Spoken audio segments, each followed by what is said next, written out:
수업 시작하겠습니다. 반갑습니다. 자, 오늘 513페이지 볼 차례인데 이 면적 산정 방법은 좀 이따가 보겠습니다. 볼 게 있어가지고. 그래서 먼저 어디를 볼 거냐면은 526페이지 건축 허가부터 보도록 하죠. 526. 좀 이따 페이지 불러드리겠습니다. 자, 건축법. 저번주에 했던 게 적용 대상물 이런 게 있었죠. 이 건축법을 어디에다 적용할지. 그래서 첫 번째는 건물을 지어지는 대지에다가 적용을 하고, 두 번째는 건물, 그 다음에 세 번째는 건물에 설치하는 일부 설비들, 그 다음에 네 번째는 건축법에 적용을 받는 일부 공작물이 있었죠. 그 다음에 이러한 적용 대상물에 대해서 어떠한 행위를 할 때 건축법을 적용하는지 해서 적용 행위가 나옵니다. 그래서 저번주에 했던 게 첫 번째 건축에는 신축, 증축, 개축, 재축, 이전 이런 것들이 있고, 대수선 해서 건축물의 내력벽, 기둥, 보, 지붕틀 이런 것들을 증설, 해체하거나 수선, 변경하는 행위 이런 것들을 대수선이라고 하고, 그 다음에 방화벽이나 방화구획을 위한 바닥이나 벽, 주계단, 피난계단, 특별 피난계단 이런 것들, 그 다음에 다가구, 다세간의 경계벽 이런 것들을 증설, 해체하거나 수선, 변경하는 행위 이런 것들이 대수선이었죠. 이렇게. 그 다음에 오늘 조금 있으면 나올 겁니다. 용도 변경이라는 거. 그 다음에 이러한 행위들을 할 때 어떠한 규제를 받는지 이게 지금 할 겁니다.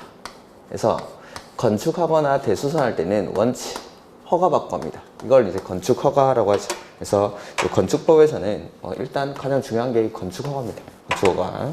그 다음에 일부 건물들은 신고하고 지을 수 있는 건물이 있고, 세 번째는 국가나 지자체가 건물 지으려고 할 때는 협의하고 건물 짓습니다. 이걸 협의 대상 건축물. 그 다음에 네 번째는 가설 건축물인데, 이 가설 건축물에도 허가받고 짓는 가설 건축물이 있고, 신고하고 짓는 가설 건축물이 있다라는 거. 그 다음에 공사가 다 끝나고 나면 사용 승인을 받고 건물을 쓰게 됩니다. 이렇게.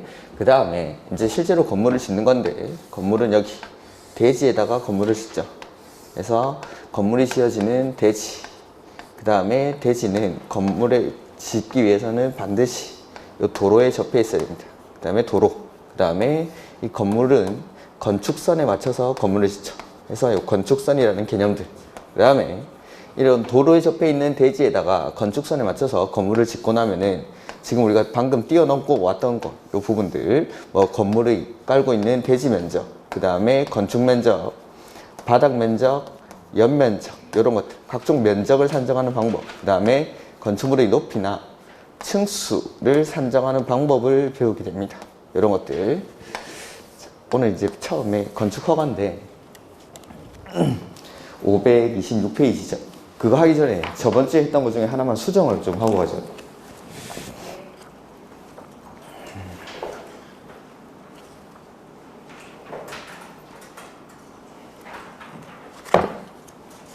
음, 501페이지.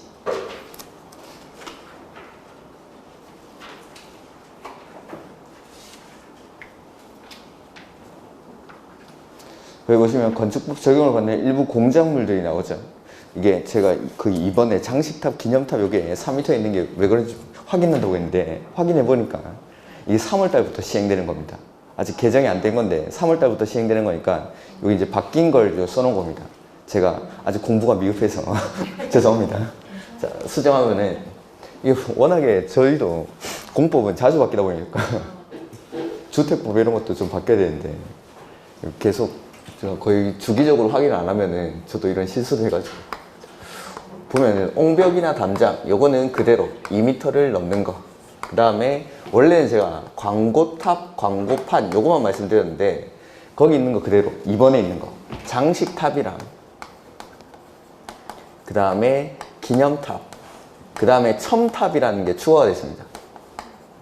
첨탑 요거는 이제 4m를 넘는, 원래 이 장식탑, 기념탑이 6m를 넘는 것이었는데 요걸 4m로 바꿨습니다. 4m로. 그 다음에 첨탑이라는 게 추가가 됐으니까 이제 3월 16일 정도부터 시행이 될 겁니다. 나머지는 이제 똑같습니다.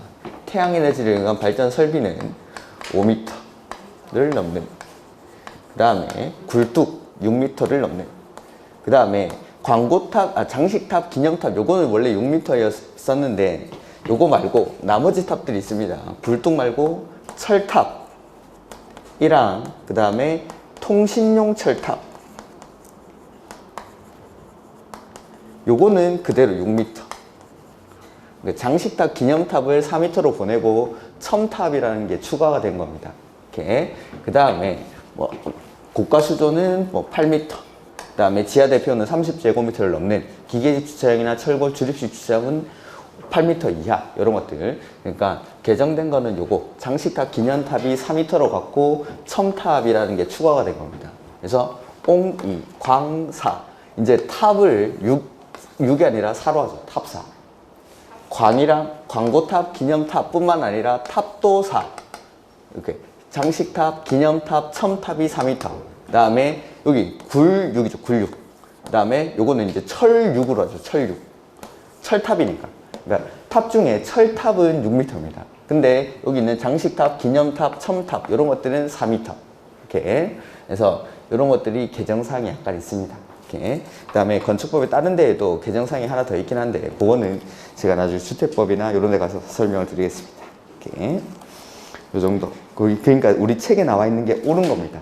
3월 달부터 시행이 될 거니까 옳은 거니까 요대로 보시면 됩니다. 그 다음에 건축허가 보시면은 526페이지. 건축허가란 법령 등에 의거한 건축물의 건축, 대수선, 용도 변경에 관해서 일반적인 금지를 특정한 경우에 해제하여 자연적인 권리를 회복시켜주는 행정기관의 의사표시를 말한다. 이게 이제 허가의 법적 정의를 써놓은 건데, 허가라는 건 원래는 허용되는 행위입니다. 근데 법률로 금지를 시켜놨다가 허가를 받으면 다시 자연적인 자유의 상태로 회복시켜주는 이런 것들은 행정법적 정의니까 뭐 굳이 아실 필요는 없고, 그 밑에 개념 플러스에 3번 요것만 한번 보죠. 기속행위라는 거. 기속행위의 반대말이 재량행위입니다. 기속행위의 반대말이 재량행위인데, 재량행위는 뭔지 아시겠죠? 허가권자에게 재량이 있다 이 말입니다. 권한자에게. 그러니까 자기 재량 하에서 허가를 내어줄지 안 내줄지 이런 것들을 판단하는 걸 재량이라고 하는데, 기속행위라는 건 법에 기속되어 있다라는 것, 즉 나에게 재량이 없다 이 말입니다. 그러니까 법에서 갖춰진 요건이 갖춰지면 무조건 허가를 내줘야 되는 겁니다. 건축허가라는 건. 그러니까 재량행위가 아니라 건축허가는 기속행위이기 때문에 법에서 정해진 요건이 갖춰졌을 때는 허가권자한테 내가 허가를 거부하고 말고 하는 재량이 없습니다. 그것만. 나중에는 이 기속행위의 예외가 하나 나올 건데, 일단은 요거 나머지는 굳이 안 보여도, 뭐 대물적 행정이라는 건, 자, 요건 다 밑에 있는 게 행정법 개념이니까 굳이 아실 필요는 없는데, 기속행위라는 뜻만 아시죠. 자, 건축허가, 대물적 행정행위라는 건, 자, 건축주가 갑입니다. 근데 이 건축허가라는 건 갑에게 내려지는 행정처분이 아니라 이 건물에 대해서 허가를 해주는 겁니다. 그러니까 중간에 건축주가 갑에서 을로 바뀌는 거죠. 그렇다 하더라도 이 을은 따로 건축허가를 받을 필요가 없습니다. 이 건물에 대해서 대물적 행정처분이니까 건물에 대해서 허가를 내줬으니까 을은 그냥 공사를 쭉 하면 된다라는 겁니다. 이런 것들을 대물적 행정처분이라고 보고, 나머지 행위들은 굳이 모르셔도 됩니다. 그 다음에 건축허가권자 이런 게 나오죠. 자, 일단은 건물이 지어지는 절차를 제가 간단하게 써보면은, 맨 처음에 입지 규모 사전 결정이라는 게 있습니다. 입지 규모 사전 결정. 그 다음에 건축 허가를 받습니다.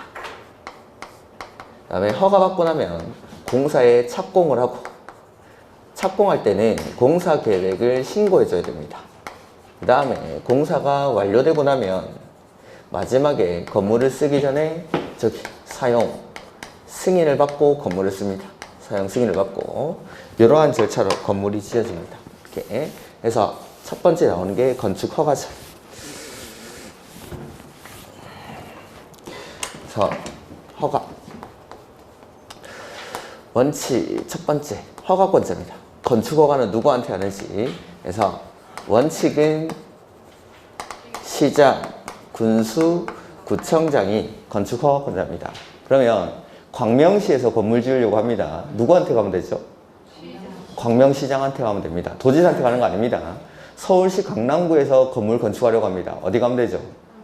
강남구청 가는 겁니다. 강남구청, 서울시청 가는 거 아니고 이런 식으로 시장, 군수, 구청장, 기초지자체장이 건축허가권자인데 예외적으로 21층 이상이나 연면적 합계가 10만 제곱미터 이상인 건축물, 이런 것들 좀 크죠, 규모가. 이런 것들을 특별시나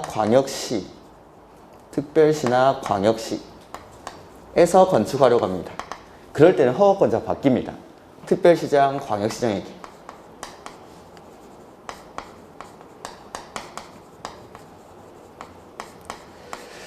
근데 이런 건물을 시나 군에서 건축을 합니다.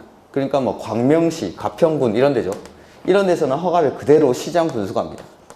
그러니까 도 밑에 있는 시나 군은 어떤 건물을 짓든지 무조건 허가는 시장 군수가 합니다.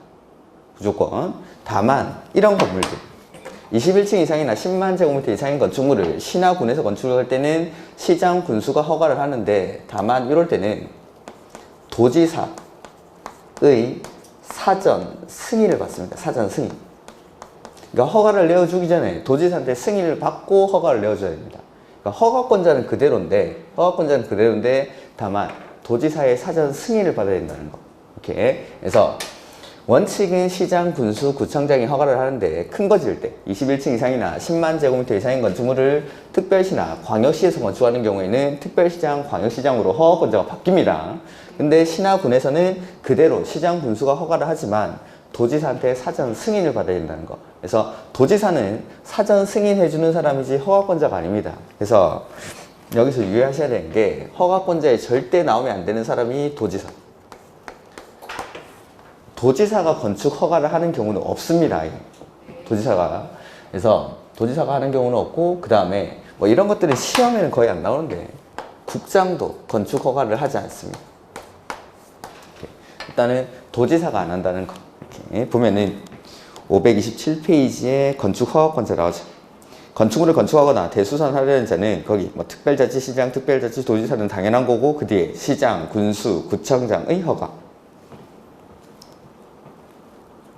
그 다음에 그 밑에 있는 것들은 됐고, 예외. 다음의 건축물을 특별시나 광역시에서 건축하려면 밑줄 특별시장, 광역시장 해서 1번에 층수가 21층 이상 밑줄. 그 다음에 연면적 합계가 10만 제곱미터 이상 밑줄. 그래서 층수가 21층 이상이거나 연면적 합계가 10만 제곱미터 이상인 건축물을 특별시나 광역시에서 건축할 때는 허가권자가 바뀐다는 거죠. 다만 요것들 중에서 첫 번째, 연면적의 30% 이상을 증축해서 21층 이상으로 되거나 10만 제곱미터 이상이 되는 경우도 포함을 하고, 중요한 거 여기서 제외되는 건물들이 있는데 공장, 그 다음에 창고, 그 다음에 건축위원회 심의를 거친 건축물, 이런 것들은 제외됩니다. 그래서 그 밑에 보시면은 가로 안에 연면적의 밑줄 10분의 3 이상, 30% 이상이죠.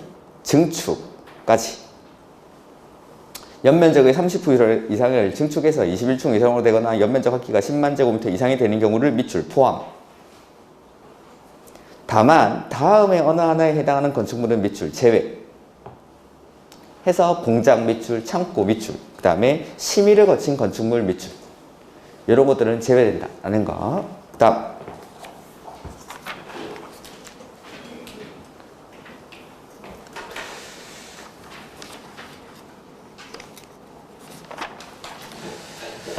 건축 허가의 절차가 먼저 나오는데 도지사의 사전 승인을 먼저 봐야 되거든요. 530페이지 먼저 보시죠. 도지사의 사전 승인이라는 게 나오죠. 여기 도지사의 사전 승인. 그래서 이런 건물을 특별시나 광역시에서 건축할 때는 특별시장, 광역시장에 건축하는데 허가를 하는데, 시나 군에서는 허가는 누가 하죠? 시장, 군수가 그대로. 다만 도지사의 사전 승인을 받는다고 했죠. 그래서 도지사의 사전 승인을 받아야 되는 것 첫 번째가 여기 남아있는 21층 이상이나 10만 제곱미터 이상인 건축물. 제가 그냥 앞으로는 대형 건축물 이렇게 하겠습니다. 그 다음에 두 번째는 자연환경이나 수지를 보호하기 위해서 도지사가 지정 공고한 구역에서 규모는 3층 이상이나 1000제곱미터 이상인 5가지 시설이 있습니다. 그래서 첫 번째, 일반 업무시설. 그 다음에 두 번째는 일반 음식점. 그 다음에 세 번째는 위락시설. 그 다음에 네 번째, 숙박시설. 그 다음에 5번째는 공동주택. 이런 것들 지을 때에는 도지사한테 사전 승인을 받아야 됩니다. 그 다음에 세 번째는 주거환경이나 교육환경 보호 등을 목적으로 여기도 마찬가지 도지사가 지정 공고한 구역에서 규모는 따로 없고 첫 번째 위락시설, 두 번째는 숙박시설 이런 것들 지을 때에 도지사의 사전 승인을 받아야 된다는 거. 도지사의 사전 승인 대상도 시험에 많이 나옵니다. 그래서 큰 거 지을 때 특별시나 광역시에서는 허가권자가 바뀝니다. 근데 시나 군에서는 허가는 그대로 시장 군수가 하지만 도지사의 사전 승인을 받아야 된다는 거. 그래서 도지사의 사전 승인을 받아야 되는 게 첫 번째가 대형 건축물, 두 번째는 자연환경이나 수지를 보호하기 위해서 도지사가 지정 공고한 구역에서 규모는 3층 이상이나 1000제곱미터 이상으로 5가지 시설들. 그 다음에 주거나 교육환경 보호를 목적으로 역시 도지사가 지정 공고한 구역에서 규모는 따로 없고 위락이나 숙박시설 지을 때 이럴 때는 도지사의 사전 승인을 받아야 됩니다. 자, 보면은 제게 시장군수는 다음의 어느 하나에 해당하는 건축물을 건축하려면 미리 건축계획서와 국토교통부 용어로 정하는 건축물의 용도, 규모, 형태가 표시된 기본 설계 도서를 첨부해서 밑줄 도지사의 승인. 그러니까 허가를 내어주기 전에 미리 승인을 하니까 이걸 도지사의 사전 승인이라고 합니다. 이렇게 허가하려면이라고 돼 있죠. 첫 번째 줄에 허가하려면 승인받아야 되니까 미리 승인을 받는다고 해서 사전 승인. 그래서 첫 번째 괄호 1번에 나오는 게 요겁니다. 21층 이상이나 10만 제곱미터 이상인 건축물. 아까 했던 거랑 똑같은 요건. 제외되는 것까지 다 똑같죠. 그 다음에 괄호 2번 밑줄 하죠. 자연환경이나 수질 보호. 자연환경이나 수질을 보호하기 위해서 그 뒤에도 밑줄 도지사가 지정 공고 한 구역에서 건축하는 3층 이상 또는 연면적 합계가 1000제곱미터 이상 밑줄 인 건축물로서 다음에 해당하는 건축물을 해서 거기 보면 제가 써놓은 거랑 순서는 좀 다르죠. 공동주택, 그 다음에 일반 음식점, 그 다음에 일반 업무시설, 그 다음에 숙박시설, 위락시설 이렇게 이거를 외워야 되는데 일반 업무시설, 일반 음식점, 위락시설, 숙박시설, 공동주택 이런 것들 규모는 3층 이상이나 1000제곱미터 이상 그 직장인들이 일을 하러 가는 겁니다. 일을 어디서? 일반 업무시설에서 일과 시간 끝났죠? 이제 뭐하러 가야 되죠? 그렇죠. 밥 먹으러 가야죠. 일반 음식점에 회식하러 갔습니다. 회식하고 나면 이제 뭐 하죠? 2차 가야죠. 2차. 나이트클럽 갔어요. 나이트클럽. 그래서 일하고 회식하러 일반 음식점 갔죠. 그 다음에 2차는 나이트클럽, 위락시설 갔습니다. 근데 회식하러 가면은 꼭 오버하는 사람들 있죠. 술도 못 먹는 사람들 막 오버해가지고 완전 인사불성이 된 겁니다. 이런 사람들 집에 못 가겠죠. 옆에 재웁니다. 숙박시설에, 모텔에 재우죠. 나머지 말짱한 사람은 자기 집에 가면 됩니다. 공동주택에. 이렇게. 그래서 일반 업무시설에 일하고 회식하러 일반 음식점 갔죠. 그 다음에 2차 어디 가죠? 위락시설, 나이트클럽 갔습니다. 오버하는 사람 어디 재웁니까? 숙박시설, 모텔에 재웁니다. 그 다음 말짱한 사람은 자기 집에 가면 됩니다. 공동주택에. 이렇게 5가지. 그 다음에 그 밑에 가로 3번 밑줄 주거환경이나 교육환경 보호를 위해서 역시 여기도 밑줄 도지사가 지정 공고한 구역에서 건축하는 그 뒤에다가 요거 규모 X라고 해놓죠. 여기는 규모가 따로 없습니다. 규모는 없고 위락시설 및 숙박시설 밑줄. 요게 도지사의 사전 승인 대상 3가지가 이렇게 해서 허가권자 다시 한번 보면 이게 제일 중요합니다. 보면은 허가권자 원칙은 시장, 군수, 구청장이죠. 근데 예외적으로 큰 거 지을 때 21층 이상이나 10만 제곱미터 이상인 건축물을 지을 때 특별시나 광역시에서는 누가 허가하죠? 도지사가 왜 합니까? 특별시나 광역시에서. 특별시장, 광역시장이 허가를 하죠. 다만 시나 군에서는 허가 누가 하죠? 시장, 군수가 허가를 그대로 하는데 다만 도지사한테 승인을 받아야 됩니다. 허가 내어주기 전에. 그래서 사전 승인이라고 해서 도지사의 사전 승인 대상 첫 번째가 대형 건축물. 저거 21층 이상이나 10만 제곱미터 이상인 건축물. 이런 것들 30% 이상 증축해서 21층 이상으로 되거나 10만 제곱미터 이상이 되어 있는 경우도 포함을 하고, 여기서 제외되는 거 시험에 무지하게 나옵니다. 이거 공장, 창고, 이게 주로 나왔죠. 공장이나 창고 내지는 건축위원회 심의를 거친 건축물, 이런 것들은 제외됩니다. 이렇게.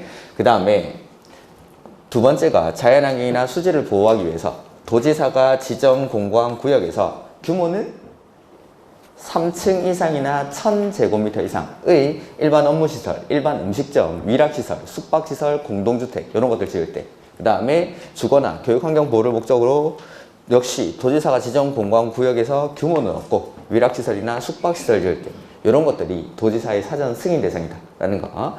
보면은 자, 자연환경이나 수질 같은 것들은 외형적인 것들이죠. 그러니까 외형적인 것들이니까 일정 규모가 되어야 이 자연환경이 파괴가 되고 수질이 오염이 된다라고 생각을 하시고, 주거환경이나 교육환경 이런 것들은 사람의 마음, 내면적인 걸 보호하는 겁니다. 중학교 앞에 위락시설 이런 거는 1000제곱미터까지 필요도 없습니다. 1제곱미터만 있어도 교육환경이 엉망이 됩니다. 그러니까 따로 규모가 없다라고 생각합니다. 내면적인 거니까. 이렇게. 그래서 자연환경이나 수질 이런 것들은 외형적인 거니까 3층 이상이나 1000제곱미터 이상. 그 다음에 주거나 교육환경은 사람의 마음, 내면을 보호하는 거니까 규모는 따로 필요 없고, 위락시설이나 숙박시설 이런 것을 지을 때 이게 허가권자입니다. 여기까지 허가권자. 그 다음 다시 앞으로 넘어가 보죠. 528페이지 허가의 절차라는 게 나오죠.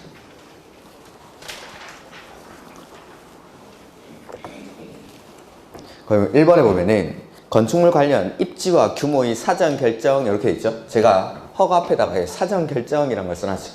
요겁니다. 이거. 허가 대상 건축물을 건축하려는 자는 허가를 신청하기 전에 허가권자에게, 다 허가죠. 허가 대상 건축물을 건축하려는 자는 허가를 신청하기 전에 허가권자에게 미추.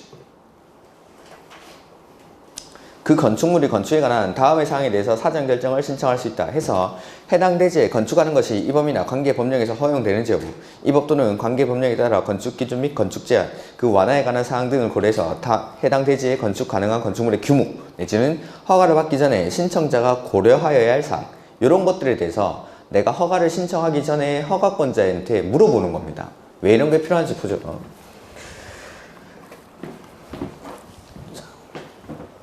사전 결정이라는 건데, 이게 바로 건축 허가죠. 일사전인데, 건축 허가를 신청하기 전에 결정을 받아보는 겁니다. 내가 허가를 받을 수 있는지 없는지에 대해서. 그러니까 허가를 내어줄지 못 내어줄지 이런 것들을 가장 잘 아는 사람이 누구죠? 허가권자. 그래서 허가권자한테 물어보는 겁니다. 허가 대상 건축물에 대해서 허가를 신청하기 전에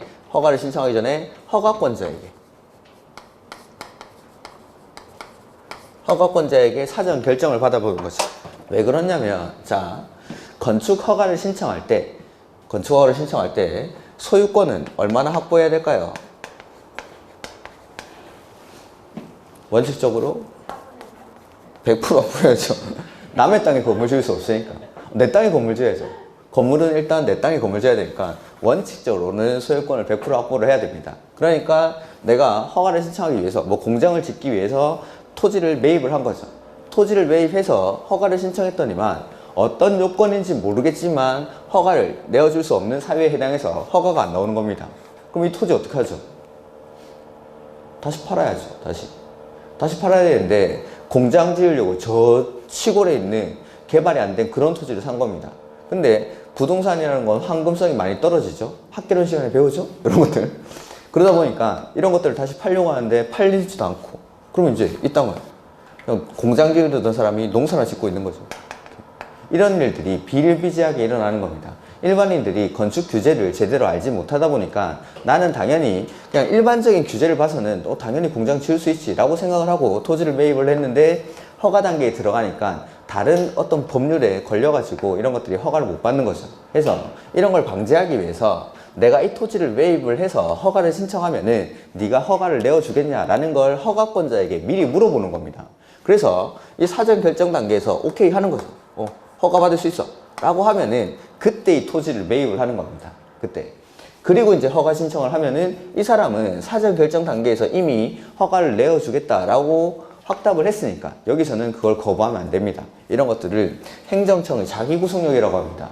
행정청이 여기서는 오케이 했다가 여기서는 안 돼 라고 말을 바꿔버리면은 행정에 대한 신뢰도가 깨지니까 행정청은 반드시 이거 자기가 했던 말은 지켜줘야 되는 거죠. 그래서 이런 것들을 사전 결정이라고 합니다. 자, 보면은 가로 2번에 사전 결정을 신청하는 자는 건축위원회 심의와 교통영향평가서의 검토를 밑줄 동시에 신청할 수 있다. 이런 것들은 그냥 옳은 지문으로 깔아주는 지문으로 나왔던 겁니다. 그 다음에 가로 3번 허가권자는 사전 결정이 신청된 건축물의 대지 면적이 소규모 환경영향평가 대상 사업인 경우 환경부 장관이나 지방환경관서의 장과 밑줄 환경부 장관이나 지방환경관서의 장과 소규모 환경영향평가에 관한 밑줄 협의를 하여야 한다. 그 다음에 허가권자는 신청을 받으면 입지, 건축물의 규모, 용도 등을 사전 결정한 후 사전 결정 신청자에게 알려줘야 되고 그 다음에 5번 이런 건 됐고 그 다음에 사전 결정 통지를 받은 경우 다음의 허가를 받거나 신고를 또는 협의를 한 것으로 본다 해서 요거는 시험에 몇 번 나왔는데 1번에 개발행위 허가 밑줄 2번에 산지 전용 허가만 밑줄 그 다음에 전용 신고, 산지 일시 사용 허가 신고 이런 것들 나오죠. 그 다음에 3번 농지 전용 허가 밑줄 하천 전용 허가 밑줄 그러니까 허가로만 그냥 기억을 하죠. 그래서 개발행위 허가, 산지 전용 허가, 신고, 협의, 산지 일시 사용 허가, 신고, 그 다음에 농지 전용 허가, 신고, 협의, 그 다음에 하천 전용 허가. 근데 거기 동그라미 2번에 다만 요게 시험에 한번 나온 적이 있습니다. 보전 녹지의 경우에는 도시지역만 개발행위 허가, 산지 전용 허가, 농지 전용 허가, 하천 전용 허가 이런 것들이 의제가 되는데 산지 전용 허가의 경우에는 도시지역에서만 보전 산지인 경우에는 도시지역에서만 이렇게 이런 것들은 일단 나중에 기출문제 풀어보면서 지문으로 보셔야 훨씬 이해가 빠를 겁니다. 일단은 의제되는 것들 그 다음에 허가권자는 위 가로 6의 이거 협의 요청을 받은 기간 이런 것들은 일단 놔두시고 그 다음에 7번 8번 일단 됐고 9번 사전결정 신청자는 사전결정을 통지받은 날로부터 2년 동그라미 허가를 신청 밑줄 이 기간에 허가를 신청하지 아니하면 밑줄 사전결정의 효력이 상실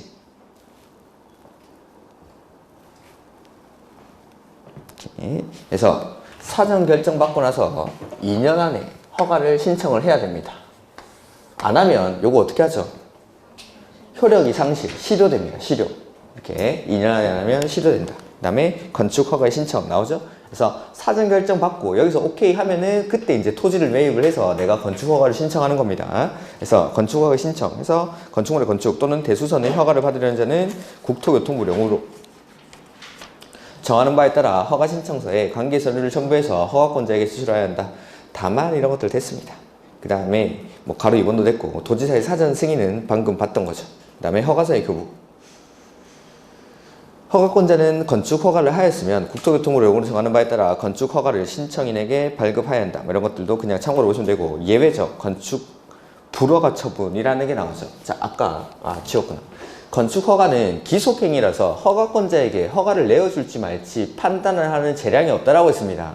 근데 기속행위의 예외로서 불허가 처분을 할 수가 있다는 겁니다. 예외적 불허가 처분이라는 게. 그러니까 원래는 요건이 갖춰지면 무조건 허가를 내어줘야 되는 기속행위인데 예외적으로 이러한 사유가 있을 때는 불허가 처분을 할 수 있습니다. 그래서 허가권자는 건축 허가를 하고자 하는 때에는 건축기본법에 따른 한국 건축규정 준수 여부를 확인해서 거기에 맞으면 허가를 내어줘야 된다라는 거죠. 다만 다음의 어느 하나에 해당하는 경우에는 이 법이나 다른 법률에도 불구하고 밑줄 건축위원회 심의를 거쳐 허가를 하지 밑줄 아니할 수 있다. 허가를 하지 아니할 수 있다. 해서 첫 번째 위락시설이나 숙박시설 밑줄 해당하는 건축물을 건축허가하는 경우 해당 대지에 건축하려는 건축물의 용도, 규모 또는 형태가 밑줄, 주거환경이나 교육환경 등 주변 환경에 부적합하다고 인정되는 경우 에는 뭘 거쳐서 허가를 하지 아니할 수 있죠? 심의를 거쳐서 허가를 하지 아니할 수 있다.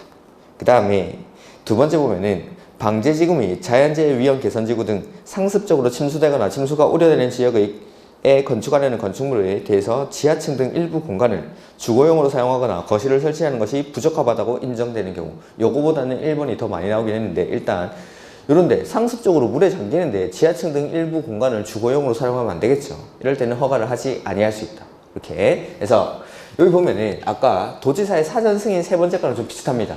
첫 번째 사유가 방금 허가를 거부하는 사유는 위락시설이나 숙박시설을 건축하려고 하는데 그게 주거환경이나 교육환경에 부적합하다고 인정할 때 에는 뭘 거쳐서? 심의를 거쳐서 허가를 하지 아니할 수 있다. 그 다음에 도지사의 사전 승인은 주거환경이나 교육환경을 보호하기 위해서 도지사가 뭘 하죠? 지정 공고한 구역 안에서 이 지정 공고를 해야 됩니다. 지정 공고한 구역 안에서 규모는 없고 위락시설이나 숙박시설일 때 요거는 사전 승인 대상. 그러니까 주거환경이나 교육환경 보호를 목적으로 도지사가 지정 공고한 구역에서 위락이나 숙박시설 지을 때는 도지사의 사전 승인을 받아야 되는 거고 위락시설이나 숙박시설의 건축이 주거환경이나 교육환경에 부적합하다고 인정하면 심의를 거쳐서 허가를 하지 아니할 수 있다. 이렇게 그래서 허가 거부 사유랑 요 사전 승인 사유가 좀 비슷하죠. 그 다음에 두 번째 지하층 등 일부 공간을 주거용으로 사용하는 것이 부적합하다고 인정할 때 이렇게. 그 다음에 건축 복합 민원 일괄 협의회 이런 거 보지 마십시오. 안전관리 예침 순서가 안전관리 예침 얘기가 나오는데 보면은 건축 허가를 받은 자는 건축물의 공사를 중단하고 장기간 공사 현장을 방치할 경우 공사 현장의 미관 개선과 안전관리 등 필요한 조치를 해야 한다. 자, 우리 이제 공사를 하다 보면은 먼저 철골 공사를 먼저 하게 되죠. 도시 중간에 이렇게 철제 빔들이 설치된 이런 모양의 건물들 공사 현장에 있습니다. 그러면은 철제 같은 거 떨어지지 않도록 자재가 흩날리지 않도록 허가를 받은 자는 안전관리 등 필요한 조치를 해야 된다라는 거죠. 이게 첫 번째. 근데 이런 조치를 안 하고 공사가 중단되는데 사람이 파산해가지고 도망갈까봐 그때를 대비해서 돈을 받아 놓습니다. 그걸 안전관리 예치금이라고 합니다. 이렇게 해서 허가권자는 연면적 밑줄 1000제곱미터 이상 세 번째 줄로서 해당 지자체 조례로 정하는 건축물에 대해서는 착공 신고를 한 건축주 가로 띄워놓고 에게 장기간 건축물의 공사 현장이 방치되는 것을 대비해서 미리 미관 개선과 안전관리에 필요한 비용을 건축 공사비의 1% 동그라미 10% 아니고 1%입니다. 범위에서 예치하게 할 수 있다. 그래서 연면적 1000제곱미터 이상 대지죠. 건축물을 건축하려는 자에게 공사비의 1% 요거 1000제곱미터랑 1% 두 개 가로 비워놓고 뭐 옳은 숫자 넣는 거 그게 쉬운 문제였습니다. 이렇게 해서 이런 거 공사하다가 도중에 도망갈 거에 대비해가지고 안전조치를 위한 행위를 하기 위해서 공사비의 1%만큼을 예치하게 하는 거 이런 것들을 안전관리 예치금이라고 합니다. 나머지 내용은 그냥 보지 마십시오. 건축물의 안전능력평가 이런 것들 됐습니다. 지금 그 다음에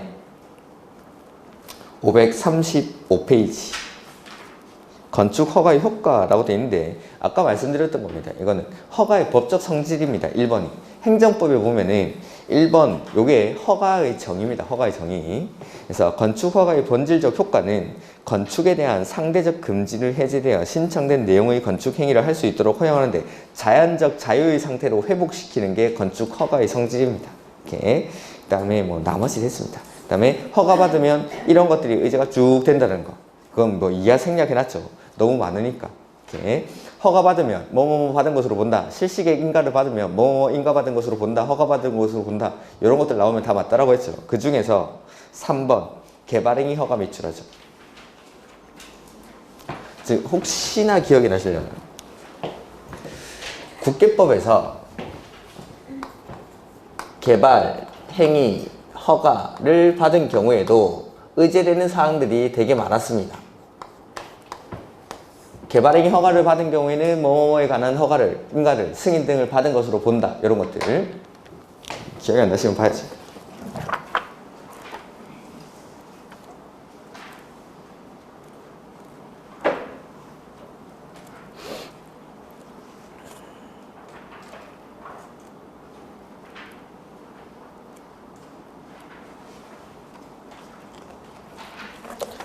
(157)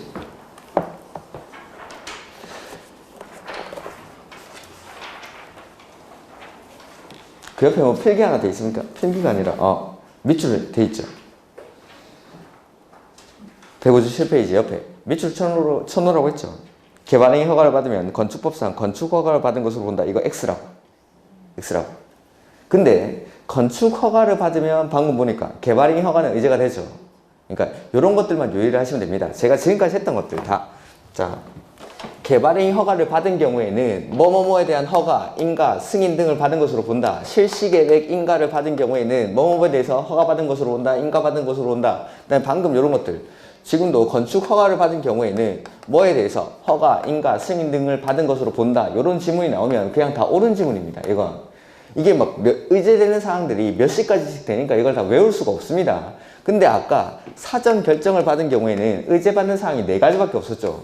그러니까 그런 게 시험에 나오는 거면 그거는 외울 수 있으니까. 근데 열 몇 가지씩 되는 거 이런 것들은 외울 수가 없기 때문에 개발행위 허가를 받은 경우에는 뭐 개발 사업이나 정비 사업에서 실시계획 인가를 받은 경우, 사업 시행계획 인가를 받은 경우, 건축 허가를 받은 경우, 주택법에서 사업계획 승인을 받은 경우, 뭐뭐에 대해서 허가, 인가, 승인 등을 받은 것으로 본다. 이게 한 20개씩 됩니다. 20개, 30개씩. 이걸 외울 수가 없으니까 그거 아닌 건 옳은 지문입니다.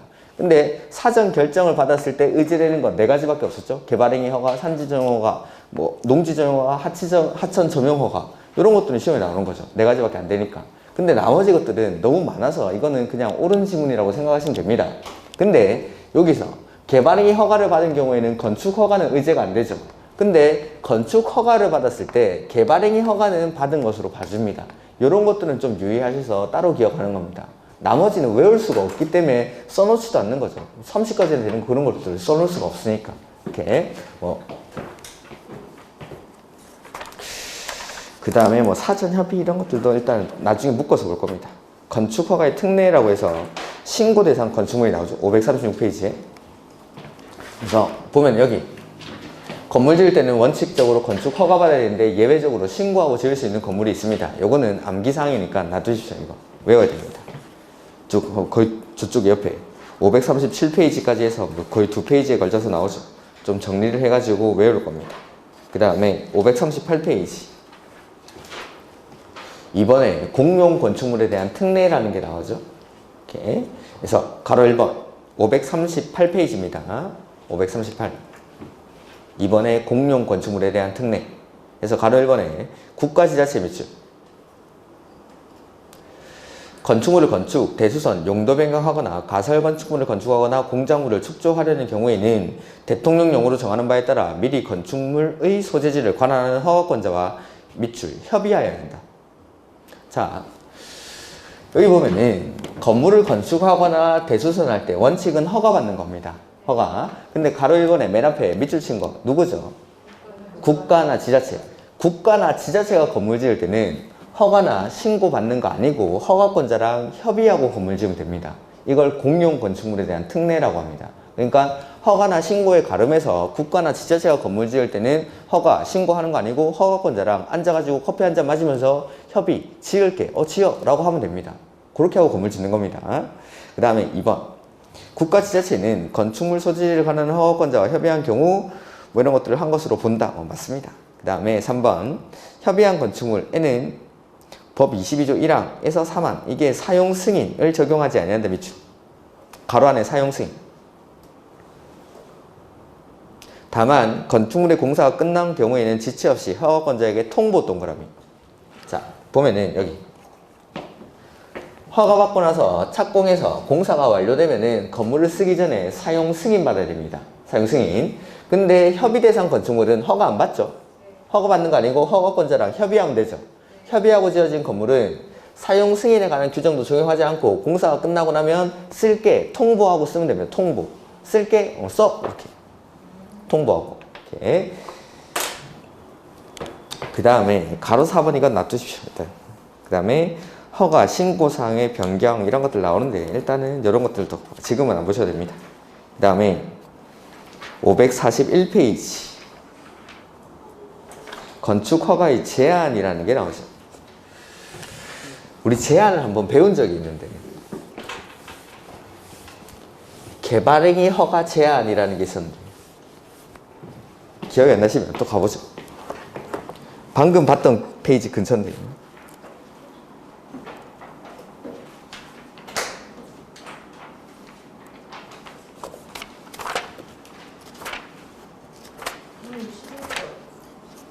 161. 거기 보시면 개발행위 허가 제한이라는 게 나오죠. 그래서 제가 이거 설명드릴 때 161페이지에 개발행위 허가 제한이라는 건 허가를 받을 수 있는 행위임에도 불구하고 이러한 사유가 있을 때는 허가를 제한한다라고 했습니다. 제한이라는 건 허가를 안 내주겠다, 거부하는 게 아니라 일정 기간 동안만 그 사람의 허가를 막아두는 거죠. 그러니까 제한이란 말이 나오면 항상 나와야 되는 게 왜 제한하는지, 언제까지 제한하는지 이 두 가지는 항상 나와야 됩니다.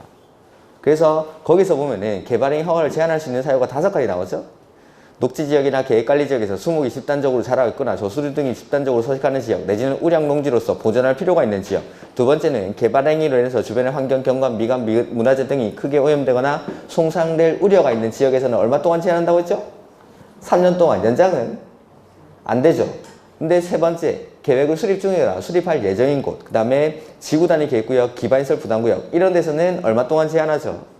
3년. 연장은 한 차례만 2년 연장할 수 있죠. 처음에 3년 제한할 때는 심의를 거쳐서 제한하고 연장할 때는 심의를 거치지 않고 연장을 합니다. 그래서 제한할 때는 항상 왜 하는지, 언제까지 하는지 요건 다 나온다고 했습니다.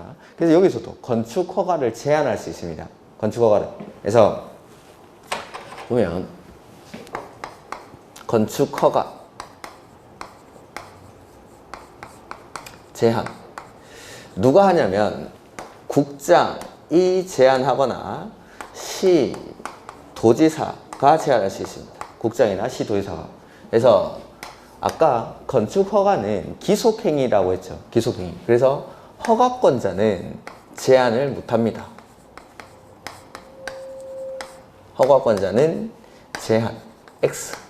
그래서 시장, 군수, 구청장이 허가를 제한하는 경우는 없습니다. 이렇게 허가권자가 원칙 시장, 군수, 구청장이니까 그 사람들보다 위에서 기속행위라서 지가 제한하고 말고 할 수가 없습니다. 그래서 허가권자는 제한할 수 없고 국장이나 시, 도지사가 제한합니다. 첫 번째, 왜 제한하는지가 나와야 되겠죠. 사유가. 그래서 국장이 제한하는 경우는 국토 관리를 위해서 특히 필요하다고 인정하거나 주무부 장관 이 요청할 때, 주무부 장관이 요청. 이럴 때는 허가를 제한하거나 허가받은 건축물의 착공을 제한할 수 있습니다. 그 다음에 시도지사는 지역계획이나 도시, 군 계획상 특히 필요하다고 인정할 때 허가를 제한할 수 있습니다. 그리고 왜 제한하는지 이제 나왔으니까 기간이 나와야겠죠. 건축허가 제한은 2년 동안 제한하고 한 차례 1년의 범위 안에서 연장할 수 있습니다. 2년 플러스 1년. 우리 아까 개발행위 허가 제한에서는 3년에 연장 안 되는 거 있었죠? 3년에 연장 한 차례 2년 되는 거 있었죠? 근데 여기서는 2년에 연장 한 차례 1년 됩니다. 그 다음에 우리가 정비법에서 뛰어넘었는데 정비법에서는 3년에 연장 1년 되는 거 있습니다. 제한. 안 했는데 정비법에도 제한이 하나 나올 겁니다. 거기 가면 3년 플러스 1년짜리가 있습니다. 그러니까 이 기간들을 섞어서 출제를 합니다. 이렇게. 그 다음에 자, 책을 보면은 그래서 건축허가 제한 옆에다가 허가권자는 제한 X라고 써두시죠. 기속행위이기 때문에 허가권자가 제한할 수는 없습니다. 그래서 국장이 제한하거나 시도지사가 제한하죠. 그래서 국장이 제한하는 경우 보면은 국토관리 밑줄하시고 국장은 뭐 밑줄에다 되고 특히 필요하다고 인정하거나 밑줄 주무부 장관 쭉 밑에 내려가가지고 요청하면 그래서 주무부 장관이 국방, 문화재 보전, 환경 보전, 국민 경제를 위해서 특히 필요하다고 인정해서 요청하면 허가권자의 건축 허가나 허가를 제한할 수도 있고 허가받은 건축물의 착공을 제한할 수도 있습니다. 이렇게. 그다음 이번에 특별시장, 광역시장, 도지사, 시도지사죠. 이 사람들은 밑줄 지역계획이나 도시군 계획에 특기 필요하다고 인정. 하면 시장, 군수, 구청장의 허가나 허가받은 건축물의 착공을 제한할 수 있다라고 되어 있죠. 이렇게. 그 다음 가로 2번은 뭐냐면 요 건축 허가 제한에서는 좀 특이한 게 나오는 건데, 시도지사가 시장, 군수, 구청장의 허가를 제한을 했습니다. 그러면 즉시 국장한테 보고를 해줍니다. 보고. 그리고 이 보고를 받은 국장이 제한 내용이 지나치다고 인정하면 그대로 해제를 명할 수 있습니다. 요거는 건축 허가 제한에만 좀 특이하게 나오는 겁니다. 그래서 가로 2번에 보면은 특별시장, 광역시장, 도지사는 시장, 군수, 구청장의 허가나 허가받은 건축물의 착공을 제한한 경우 즉시 국장에게 보고 밑줄. 그리고 보고를 받은 국장은 제한 내용이 지나치다고 인정하면 해제를 명할 수 있다. 국장은 밑줄 하시고 해제를 명할 수 있다 밑줄.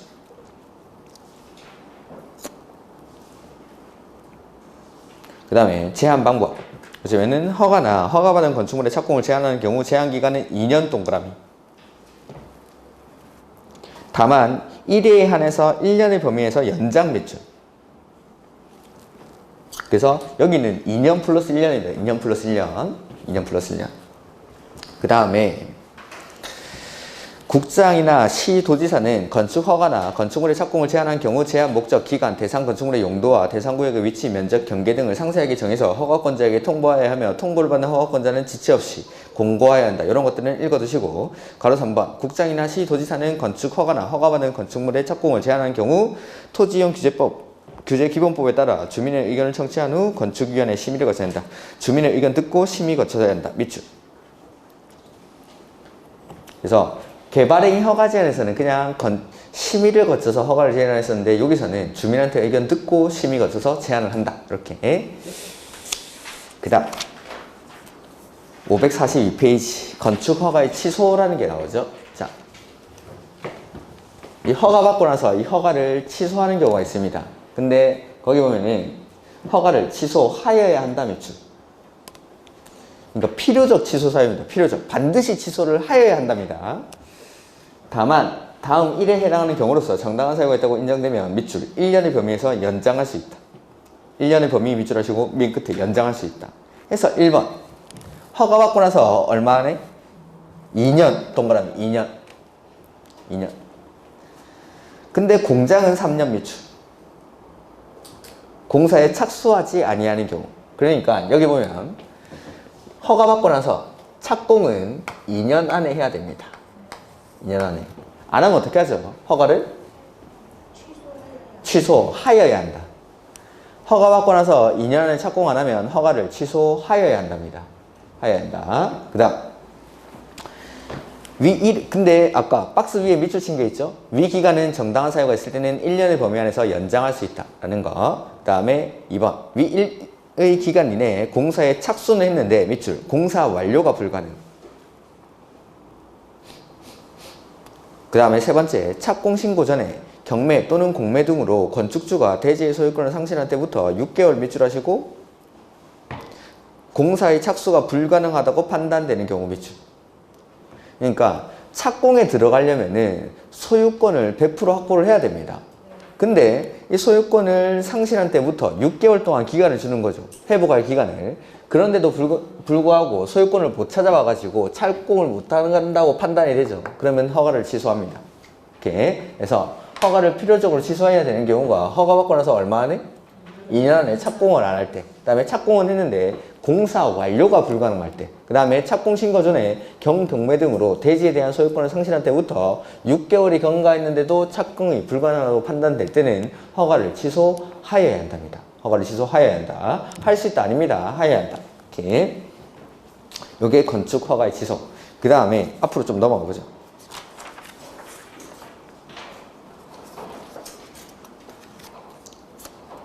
이게 순서가 제가 하면 너무 많이 달라가지고 536페이지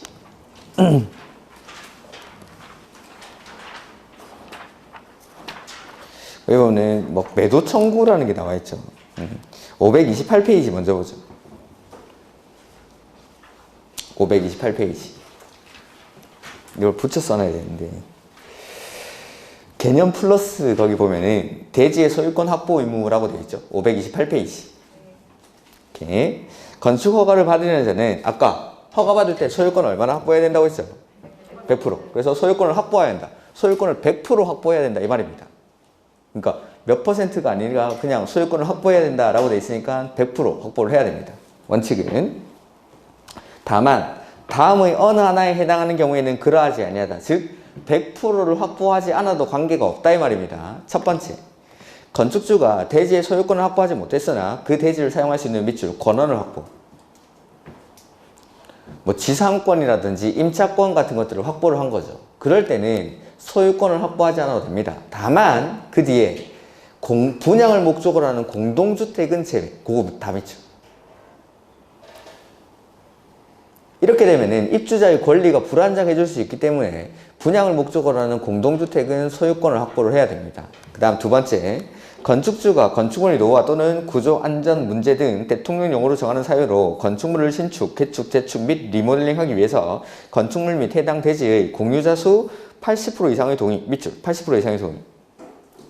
그 다음에 동의한 사람이 가지고 있는 지분의 합계가 80% 이상, 80%, 80%. 그러니까 리모델링 하기 위해서 공유자 수의 80% 이상의 동의를 얻고 그 동의한 사람이 가지고 있는 지분의 합계가 80% 이상이면은 아직 20% 확보 못했죠. 20% 확보 못했더라도 일단 허가는 내주겠다라는 겁니다. 허가를. 20%가 모자라도 허가는 받을 수 있습니다. 그 다음에 3번, 4번, 5번 이런 것들은 일단 놔두십시오. 이렇게. 그래서 여기 2번에 있던 거 80%, 80%죠? 그러면 20% 모자르죠? 근데 착공에 들어갈 때는 남의 땅이 모래 한 톨도 있으면 안 됩니다. 착공에 들어갈 때는. 그러니까 나머지 20%를 확보를 해야 되는데 그걸 해결하기 위한 방법이 아까 봤던 매도 청구입니다. 이게 같이 붙어 있어야 되는데 그게 떨어져 있어가지고 그 536페이지. 방금 이번에 리모델링 하기 위해서 공유자 수의 80% 이상의 동의를 얻고 그 다음에 그 사람들, 동의한 사람이 가지고 있는 지분의 합계가 80% 이상이면은 일단 허가 받았죠. 허가 받았지만 모자란 20%를 해결을 못하면 착공에 못 들어갑니다.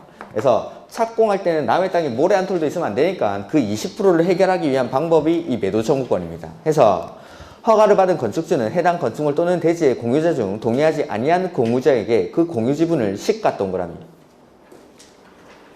매도할 것을 청구할 수 있다. 이 경우 매도 청구를 하기 전에 매도 청구 대상이 되는 공유자와 밑줄 3개월 이상 협의. 저희 그 정비 사업에서 제가 비교를 해드릴 때 그 지금은 536페이지 보고 있죠. 536페이지 맨 위에 매도 청구권입니다. 정비법에서도 제가 매도 청구 한번 설명드렸는데 무슨 사업에서 매도 청구가 인정된다고 했죠? 정비 사업이 세 가지가 있죠. 주거환경 개선 사업, 재개발 사업, 재건축 사업 중에서 어디에만 매도 청구가 있다고 했습니까? 재건축에만. 재건축에서 주거환경 개선 사업이나 재개발 사업에서는 토지 등 소유자가 누구였죠? 토지 소유자 또는 건축물 소유자 또는 지상권자인데 재건축 사업은 건축물 및 그 부속 토지 소유자. 안 따라하니까 기억이 안 나죠. 따라하고 그러지. 그러니까 재건축 사업에서는 토지만 가지고 있거나 건물만 가지고 있는 사람은 조합원이 될 수 없다라고 했죠. 그래서 그 사람들에게 매도 청구를 하는 겁니다. 이 매도 청구는 소유자들한테 하는 게 아니라 제가 법원에다 한다고 했습니다. 매도 청구 소송이라고 했죠. 소송.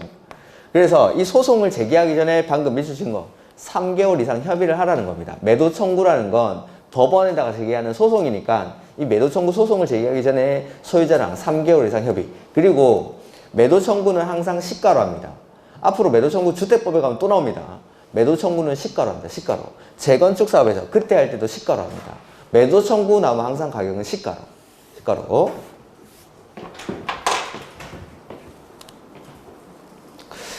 그 다음에 동그라미 위 1에 따른 매도 청구에 관해서는 직권법 48초를 주장한 이런 것들을 보지 마시오. 그 다음에 이번에 소유자를 확인하기 곤란한 공유 지분 등에 대한 처분이죠. 자, 여기 내가 건물 지으려고 하는데 이 태지 중에서 나머지 뭐 85%에 대해서는 동의를 받았는데 이 공유자들 중에서 이 사람은 소재 확인이 안 됩니다. 소재 확인이. 등기부를 떼보니까 이름이 나카무라 이렇게 되는 거죠.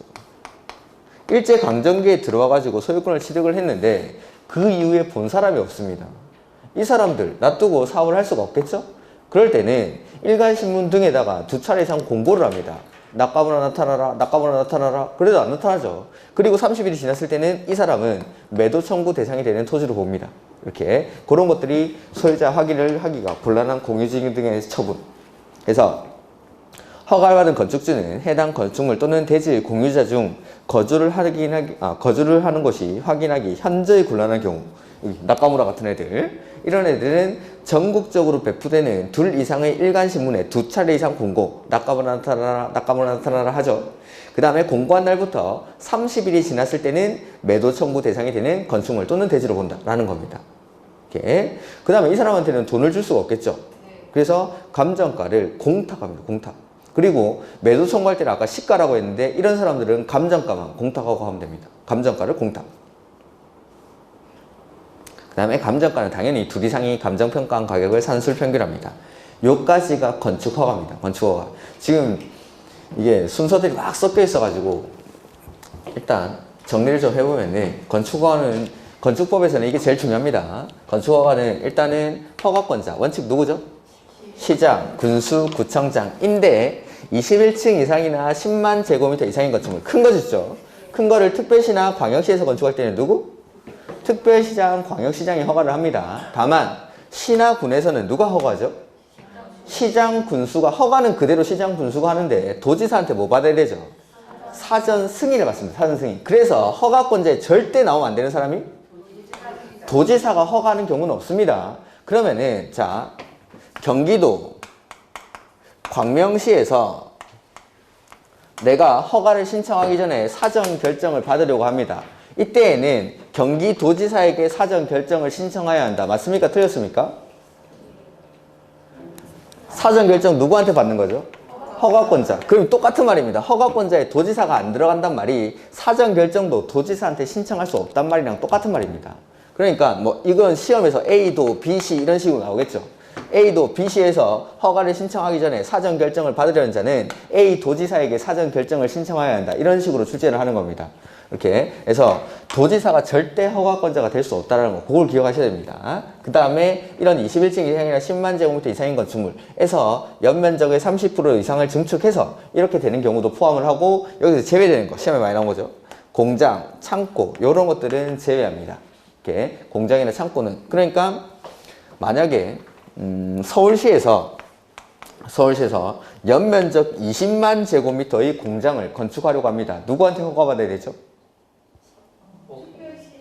아니죠. 공장은 제외되니까. 특별시장이 허가하는 거에서 제외되니까 구청장한테 허가를 받아야죠.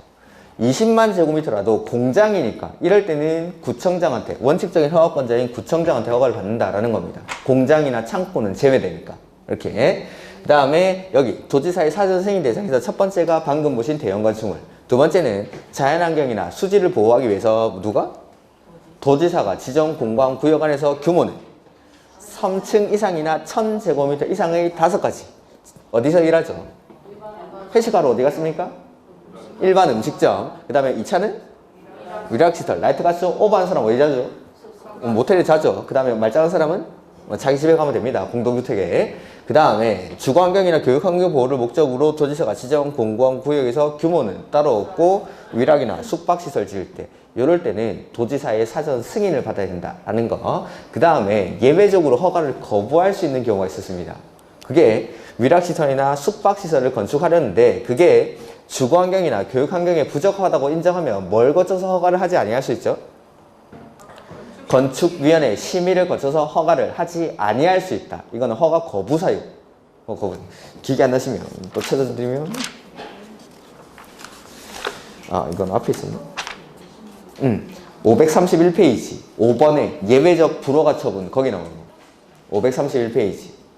방금 제가 한 게 1번에 위락시설. 그 토론, 수업 시간에 토론하지 마시고 쉬는 시간에 저한테 물어보십시오. 위락시설이나 숙박시설에 해당하는 건축물을 건축 허가하는 경우 해당 대지에 건축하려는 건축물의 용도, 규모 또는 형태가 주거환경이나 교육환경에 부적합하다고 인정할 때는 박스 위에 심의를 거쳐서 허가를 하지 아니할 수 있다.